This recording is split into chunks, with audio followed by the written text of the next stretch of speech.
Okay, let's do the commentary for the nudist lesson. Kind of a funny Dear Abby letter. Okay, here we go. So, imagine this situation. You are living in your neighborhood, probably a nice little suburban neighborhood, little nice houses, and one of your neighbors is always naked. He walks to his mailbox, he's naked. He walks to his car to get something, he's naked. He opens his windows or his doors, you can see him naked inside his house. Would this bother you? Now, I did this lesson in my class here in San Francisco. Most of my students are Asian, so I think Asian society, Asian cultures in general, are more conservative, more worried about nudity or nakedness compared to, let's say, Europe might be on the other side. In my experience, European people seem more relaxed about this kind of thing. And Americans probably in the middle. Europeans think we are too worried about nudity and nakedness, and Asian people probably think we're too liberal, too open about it. So anyway, it's always interesting with Dear Abby letters in my classes because I get to see the opinions of other students from other cultures. I'd say most of my students, I have a combination. I have a lot of Japanese students, a lot of Korean students, a lot of Thai students, and a lot of Mongolian students. And I just got a German student, but not so many Europeans, a few sometimes. And then a fair number of students from South America also. Right now I have one student from Paraguay. So they always have different ideas about these Dear Abby letters based on their personal values and also sometimes based on their culture. So anyway, what do you think? I would like you go to the forums and write, what should they do about this? Should they ignore him? It's no problem, right? So what? He's in the buff. It doesn't matter. The human body is natural. Why should we worry if the man is in the buff? So maybe they should not worry about this fella, right? Not worry about this guy just because he's in the buff. So what? They feel a little unsettled. They feel a little upset, but not much. So maybe it's not a big problem. Especially in this city, it's not against the law. It's not illegal. Or maybe you have another idea. Maybe you think that, oh wow, this is terrible, right? So in my class, some people mention children. What if children in the neighborhood see this man naked? Maybe this man has some weird problem. Why does he want people to see him naked all the time? Why is he doing this? Why does he want that attention? Maybe he has some kind of strange problem. Is he wanting women to look at him, or what is it? So other people in my class, thought it was definitely a problem and that the neighbors should do something. So, I guess you might have other ideas. Maybe you think it's a problem, maybe you don't. But anyway, go to the forums and write your opinion. What do you think should be done in this situation? Now, if you want to talk about a more serious topic, this is kind of a funny article, obviously, not so serious. But there is another serious issue which is connected to this, I think. And that is the idea of consensual behavior. And sometimes we call it in English consensual crimes if something is against the law, if it is illegal. And consensual means you agree, to agree. So consensual, it's an adjective. It means something that is agreed. So let's say, let me think of an example. Okay, for example, drug use is a very good example. Drug use, using, let's say, heroin, a very strong example. Heroin or cocaine. This is a crime, right? In most countries, it's a crime. The police will grab you if you have cocaine. They will take you to jail. They will punish you.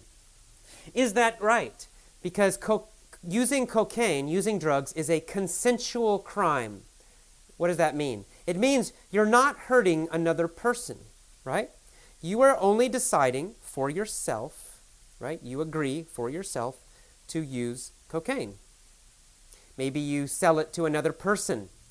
Well, if it's an adult, then you both are consenting. That's the verb. To consent means to agree.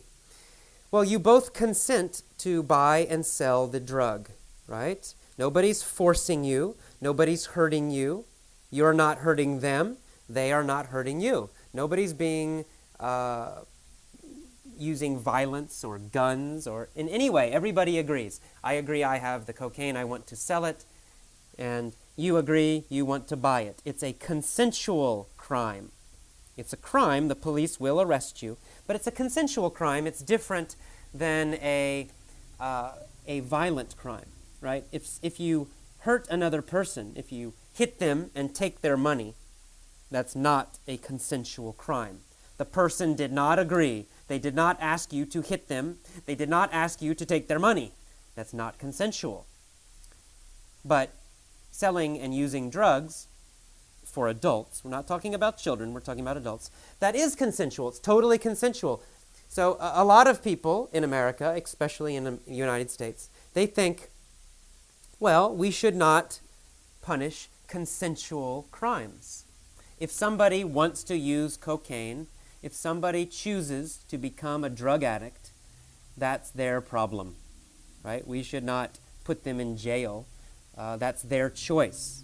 It's a stupid choice, probably, but it's still their choice. They are adults. They are consenting to do this. They are choosing to do it. They are agreeing. So we should not waste time. We should not waste money with police, paying the police to catch them and then put them in jail. In jail, we spend a lot of money. We have to pay for their food. We have to pay for the building. We have to pay for the guards, right, to watch them. It's very, very expensive. So some people in the United States say, look, forget consensual crimes. We should not worry about consensual crimes. We should focus only on violent crimes or direct crimes. So if you steal someone's money, maybe it's not violent. Maybe you don't hurt them. You secretly take their money. But still, there was no consent. It's not consensual. They did not agree. They did not ask you, okay, please take my money. So there is this division, this difference in these kinds of crimes, consensual crimes and non-consensual crimes. Do you agree with this idea? Do you think that more focus, more attention, more money, more energy should be focused on direct crimes, non-consensual crimes, and less money, less time, less energy on consensual crimes? For example, drugs, for example, sexual crimes, like prostitution, things like that, things that both people agree to do what they're doing. Anyway, it's a very interesting idea. Different countries have different ideas about this. A few countries in Europe also have this idea.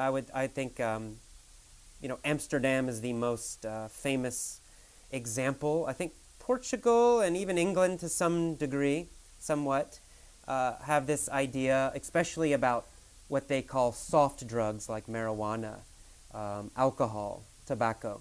They don't worry about these. These are consensual crimes. They don't worry too much about them. Same with prostitution. If a woman chooses to take money for sex, they don't worry about it. Both people are agreeing. They don't care so much. They focus more on violent crimes and direct crimes. But I know that, living in a country like Thailand, I live there in Asia, it's quite different. There and in Japan and other countries, the idea is more of, everybody must follow the same rules, and society will be damaged and destroyed if we let people choose these bad things. We cannot let people make bad choices. That's another idea. I guess that's the idea of... So I guess we have two ideas. One is the government should be a parent, and the citizens are like children. So we must not let them make bad choices. And then another model, another idea, is that the government is a collection of citizens, and individual citizens are adults and can make their own decisions. Anyway, so there you go. There's a lot of topics to write about in the forums and think about. We have the basic issue of the man in the buff, the neighbor. We have the idea of consensual crimes and non-consensual crimes, right? Things that people choose freely and things that are not chosen. And then we have this idea of government, government as parent or government as servant, serving the people. All right, you can write about any of those. Those are some small topics and big topics. Okay, well, I'll see you next time. Bye-bye.